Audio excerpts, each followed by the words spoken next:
For the latest update, press the subscribe button and hit the bell icon. अस्सलाम वालेकुम जी, मेरा नाम doctor Misbah Malik है।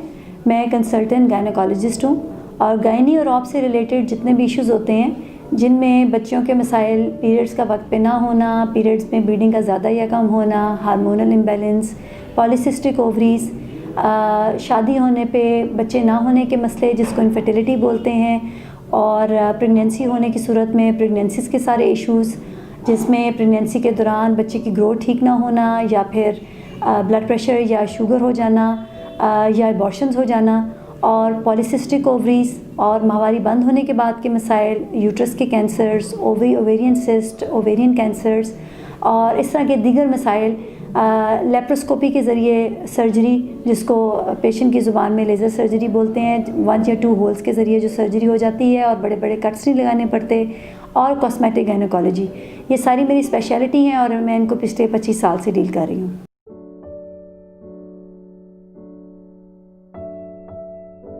पॉलीसिस्टिक ओवरी एक एंडोक्रिनोलॉजिकल डिसऑर्डर है जो कि बहुत ज़्यादा कॉमन है लड़कियों में, स्पेशली यंग एज में। इसमें बच्चियों में इनहेरिटेंस के थ्रू कुछ प्रॉब्लम्स होती हैं जिसकी वजह से उनमें हार्मोनल इम्बैलेंस हो जाता है। हर औरत में कुछ हार्मोन्स हैं जो प्रोड्यूस होते हैं जिनको FSH, LH, इंसुलिन और टेस्टोस्टेरोन कहते हैं। पॉलीसिस्टिक ओवरीज़ में ये हार्मोन्स नॉर्मल मिकदार से कम या ज़्यादा बनते हैं। LH, एंड्रोजेंस और इंसुलिन ज़्यादा बनते हैं और FSH रिलेटिवली कम बनता है। इसके नतीजे में मुख्तलिफ़ लड़कियों में मुख्तलिफ मसाइल हो सकते हैं, ज़रूरी नहीं सारे हों और ये भी हो सकता है कि सब हों।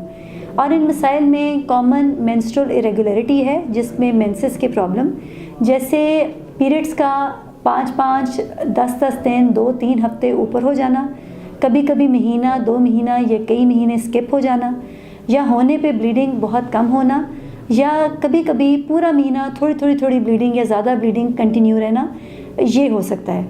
इसके अलावा एक मेल हार्मोन टेस्टोस्टेरोन इन पेशेंट्स में ज़्यादा बनता है जिसकी वजह से पेशेंट्स इस सिम्टम के साथ प्रेजेंट करते हैं कि हमें मोटापा हो गया है, या हमारे चेहरे पर या सीने पर अनवांटेड गैर ज़रूरी बाल आ गए हैं, या एक्नी है और चेहरे पर दाने हैं, ये भी एक सिम्टम हो सकता है।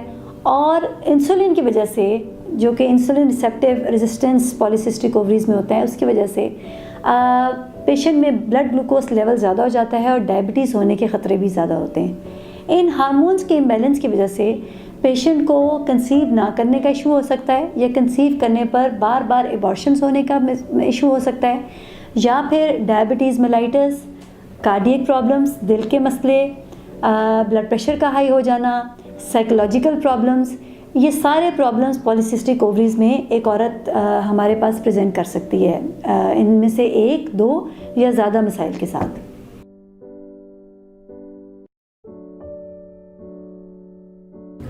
पॉलीसिस्टिक ओवरी एक इनहेरिटेंस के ज़रिए माँ से अपनी बच्चियों में शिफ्ट करने के चांसेस बहुत ज़्यादा होते हैं, जिसके नतीजे में वो हार्मोनल इम्बैलेंसेस होते हैं जिनकी वजह से पॉलीसिस्टिक ओवरीज के मुख्तलिफ मसाइल पैदा होते हैं। और उसकी रीज़न इनहेरिटेंस के अलावा लाइफ स्टाइल भी है।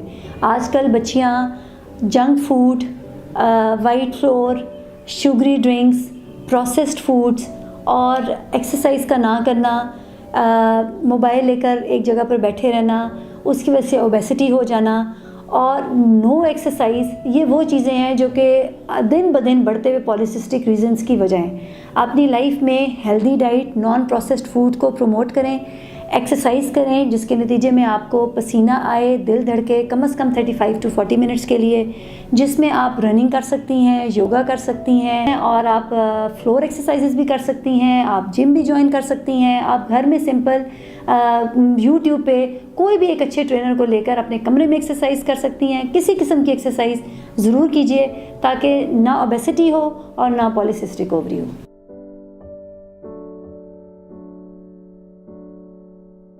पॉलीसिस्टिक ओवरीज के डायग्नोसिस के लिए डिटेल्ड हिस्ट्री, एग्जामिनेशन और कुछ टेस्ट होना बहुत ज़रूरी है। कभी कभी हिस्ट्री पर ही पॉलीसिस्टिक ओवरीज को हम डायग्नोस कर लेते हैं जब पेशेंट इनफर्टिलिटी के साथ, बार बार मिसकैरेजेस के साथ, मेंसेस के प्रॉब्लम्स के साथ, मोटापे के साथ, चेहरे पे बाल और एक्नी के साथ प्रेजेंट करता है। अल्ट्रासाउंड के ऊपर अगर ओवरीज़ में ढेर सारी सिस्ट आएँ तो भी हम पॉलीसिस्टिक ओवरीज डायग्नोज कर सकते हैं। और इन्वेस्टिगेशंस पे FSH, LH, सीरम एंड्रोजन्स जिसमें टेस्टोस्टेरोन है और इंसुलिन, इनका अपनी नॉर्मल मिकदार से ज़्यादा या कम होना, इसके ऊपर भी पॉलीसिस्टिक ओवरीज डायग्नोज हो सकती हैं। और इन 3 क्राइटेरियाज़ में जब दो क्राइटेरियाज़ मीट हो जाएं तो हम पॉलीसिस्टिक ओवरीज का फाइनल डायग्नोसिस बना लेते हैं। और इसको मैनेज करने के लिए सबसे number one is lifestyle modification. अपनी डाइट ठीक रखिए, बाज़ारी खाने कम कीजिए, वाइट फ्लोर कम कीजिए, प्रोसेस्ड फूड कम कीजिए, एक्सरसाइज कीजिए, कैलोरीज बर्न कीजिए, मोटापा कम कीजिए। 90% पेशेंट्स पॉलीसिस्टिक ओवरीज को ओवरकम कर जाएंगे। Otherwise depending upon the symptom of polycystic ovaries, अगर आप मोटापे के साथ आ रहे हैं तो हम आपको मेटफॉर्मिन दे सकते हैं। अगर आप मेंस्ट्रुअल इरेगुलरिटीज़ के साथ आ सकते हैं तो हम आपको कंबाइंड ओरल कॉन्ट्रासेप्टिव पिल से ट्रीट कर सकते हैं। अगर आप बच्चा ना होने के मसले के साथ आ रहे हैं तो हम आपको एंटी एस्ट्रोजेंस के ज़रिए ट्रीट कर सकते हैं। अगर आप हिर्सुटिज़म के साथ आ रहे हैं तो हम आपको सर्टेन क्रीम्स और मेडिसिन दे सकते हैं ताकि वो बाल ख़त्म हो। That depends. और ट्रीटमेंट में नंबर 1 पे once again with all the medicines you have to do lifestyle modification. That is number 1 treatment for polycystic ovaries. Next video में मैं आप लोगों को गाइड करूंगी कि पॉलीसिस्टिक ओवरीज को मैनेज करने का बेस्ट तरीका क्या है, आप उससे रिलेटेड मसलों को कैसे ओवरकम करें, और अगर आपका मेन इशू ओबेसिटी है तो उसमें आपने ख़ुद अपनी मदद किस तरह करनी है और हम आपकी किस किस तरह से मदद कर सकते हैं। ये हमारा नेक्स्ट वीडियो का टॉपिक होगा। सी यू सून।